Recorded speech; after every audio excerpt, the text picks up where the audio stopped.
Sir Modi గారు చెప్పారో, ఏదైతే మన హైదరాబాద్‌కొచ్చిన చెప్పిన తర్వాత ఫ్యూయల్ గురించి చెప్పారో, ఏదైతే ఇంపోర్ట్స్ గురించి మాట్లాడడం జరిగింది. అదొక హింట్ అంటారా మనకి మళ్ళీ మన ఇండియాలో ఫ్యూయల్ ప్రైస్ పెరగడానికి? సో, జనరల్ ఇప్పటిదాకా ఉన్నంత క్రైసిస్‌లో ఎప్పుడు కూడా ఇండియన్ గవర్నమెంట్ ప్రైసెస్ అయితే హైక్ చేయలేదు. అవును. మిగతా కంట్రీస్‌లో 20-60% వరకు హైక్ అనేది మనం చూసాము.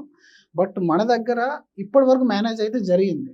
బట్ ఇక నుంచి గనుక ఆ యూజెస్ గనుక తగ్గకపోతే ఇప్పుడు ఎవ్రీవేర్ మనం గోల్డ్ కొంటున్నామంటే కంట్రీ కాంప్రమైజ్ అవ్వాల్సిందే. అవును. గ్రోత్‌లో కాంప్రమైజ్ అవుతుంది. రెండోది మిగిలిన ఇంపోర్ట్స్ అయినా మనం కంట్రోల్ చేయకపోతే డెఫినైట్‌లీ ఫస్ట్ భారం పడేది ఆయిల్ ప్రైసెస్ పైన పడతది. ఎందుకంటే మనం క్రూడ్ ఆయిల్ ఇంపోర్ట్ చేయాలి. దాని రేట్ పెరిగిపోతా ఉంది. ఒక సైడ్ గ్లోబల్ అన్‌సర్టెనిటీ పెరుగుతుంది.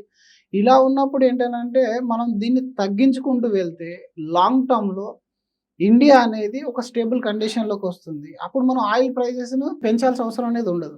కానీ అదర్‌వైజ్ మనం ఇలాగే కంటిన్యూ చేసుకుంటూ వెళ్ళిపోతే వాళ్ళ దగ్గర వేరే ఆప్షనే లేదు గదా! డెఫినైట్‌లీ అప్పుడు ఆయిల్ ప్రైజెస్ అనేది పెరుగుతా ఉంటాయి. ఆయిల్ ప్రైజెస్ పెరిగిందనంటే అందరూ ఏమనుకుంటారంటే నేను వాడకం తగ్గిస్తే ఆయిల్ సేవ్ చేస్తా అనుకుంటారు. అది కాదు.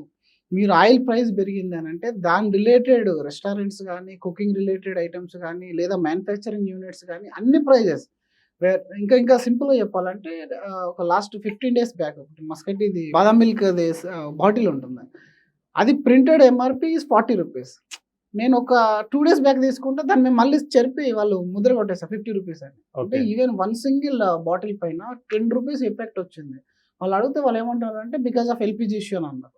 అంటే ఈ విధంగా అది ఎల్‌పీజీ నుంచి మొదలుకొని ఇండస్ట్రియల్ ఎఫెక్ట్ దాకా తీసుకొనొస్తది. అంటే ఎవ్రి సెక్టార్‌లో ఆయిల్ లేకుండా, ఎనర్జీ లేకుండా జరిగే సెక్టార్ ఉందా ఏదైనా ఈ రోజుల్లో? ఏది లేదు. లేదు. డెఫినైట్‌లీ ప్రతి దాని మీద భారం పడిపోయి ఆ ఇన్‌ఫ్లేషన్ అనేది ఘోరంగా పెరిగిపోతుంది.